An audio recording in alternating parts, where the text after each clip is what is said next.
Have you ever enjoyed spending hours staring at some aspect of nature, staring at the ocean or a mountain range, a herd of wild animals? If you could spend all day walking among flowers or all night staring at the stars, would you?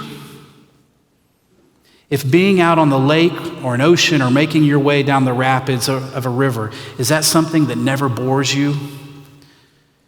Have you ever had a long and meaningful conversation with someone that you love and that you know loves you? The sort of conversation that you just don't want to stop. If you've experienced any of these or can identify with any of these, I think that you've had the smallest of tastes of what heaven will be like. Because when we're with God for eternity, we're with the one who created all of these things.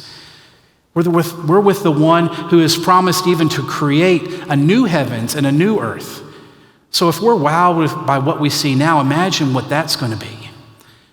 We're going to be with the one who created us, who knit us together in our mother's wombs. We'll be able to look at him face to face. What a conversation that will be.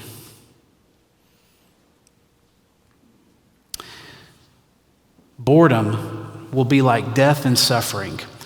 It will be something that will be a part of our past that we no longer experience. And David's greatest desire that he shares is to be in God's presence. His desire is to be in God's house the rest of his life. But then he shifts to the benefits of the protection God provides, because a day of trouble was ahead for David. And David knows that if he's with God on that day of trouble, that God will take care of him. And what does David vow to do in that moment? He vows to remember to give God praise.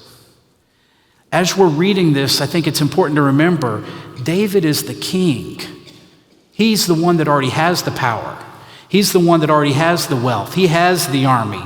He has all the security that came with it. He had everything that most people spend their lives pursuing. And still, what was his focus? His focus was on what God could do for him, not on what he could do for himself. Earlier in Psalm 27, David wrote, "Some trust in horses and some trust in chariots, but we trust in the name of our God."